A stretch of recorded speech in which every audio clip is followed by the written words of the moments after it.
MZTV. Sorry about that, late again, but I'm here.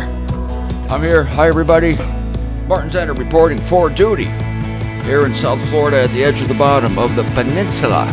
Now, I'm on a roll on the body of Christ, especially Paul continues to be on a roll comparing the body of Christ to the human body. So I'm going to continue along that theme, and he even does this in Ephesians, one of the most mature letters in the Scriptures. So I'm going to go to Ephesians.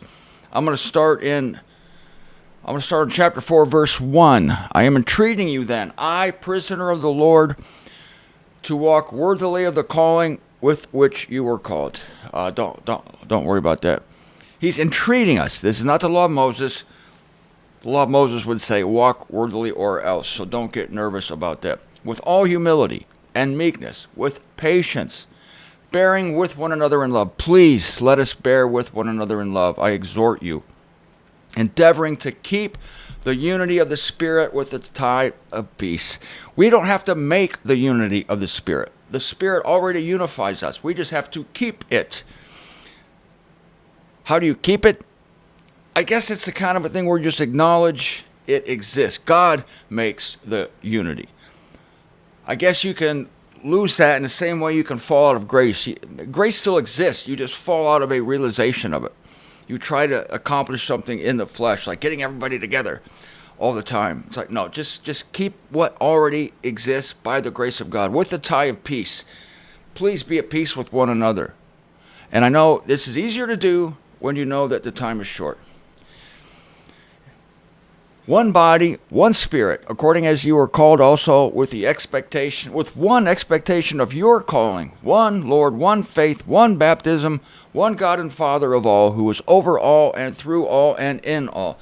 Folks, I got a comment here. Some people use this passage to say that there's only one gospel because, well, Paul's saying there's one body, one spirit, according as you were called, with one expectation of your calling, one Lord, one faith, one baptism, one God and Father of all. What is this? This is what it is. At the same time Paul wrote this, there was, that's right, contemporaneously, another gospel. It was Peter's gospel. There was another body, another expectation, another faith, another baptism. What Paul is saying here is within the body of Christ, there's only one faith, one baptism. And it's not water baptism. It's not baptism by fire either. It's baptism into Christ's death. The circumcision don't know anything about that.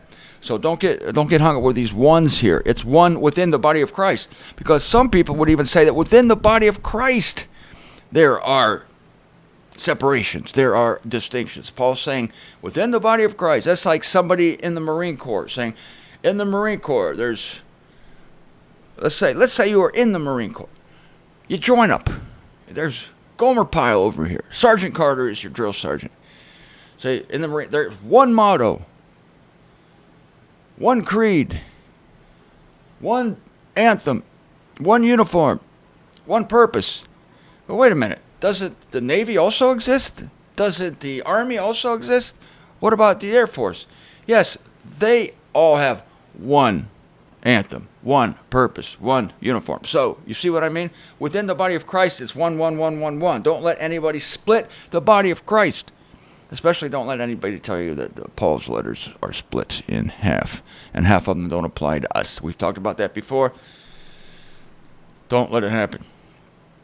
Now, to each one of us was given grace in accord with the measure of the gratuity of Christ. Don't expect more of yourself than the measure of grace that God gives you.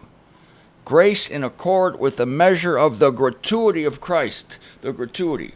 Christ gives it freely, without a cause. He just likes to do it, and he does it within measure. He gives different amounts of faith to different people. Maybe, I suppose, that's what this verse is saying. He gives a different amount of grace. To each one was given grace in accord with the measure of the gratuity of Christ. Oh, I see what this is now.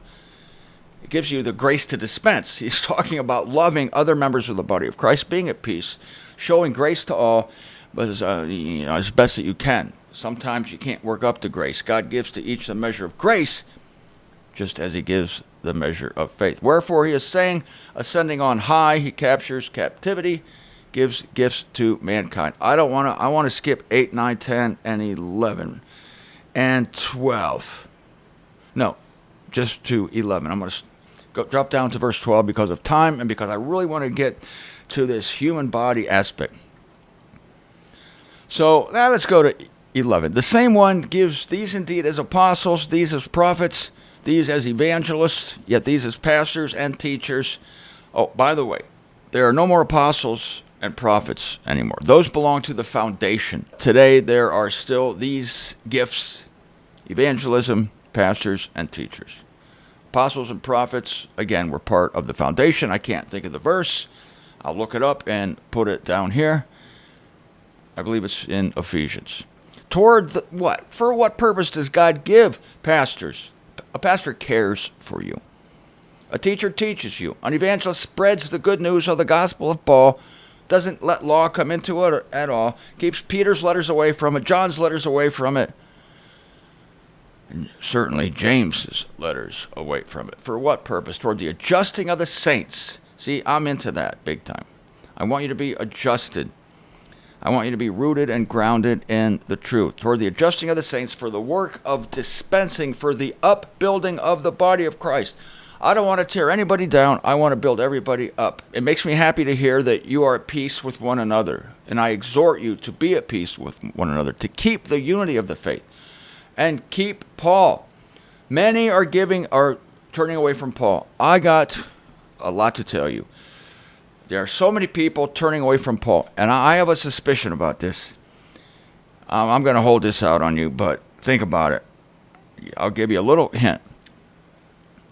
At the end of Paul's life, all in Asia forsook him.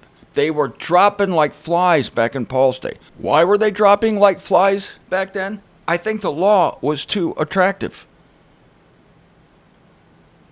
Your own personal accomplishment was too attractive. Staying on the earth with things you know, staying in your comfort zone, it's just too attractive. And that's the problem with people today. We're dropping from Paul.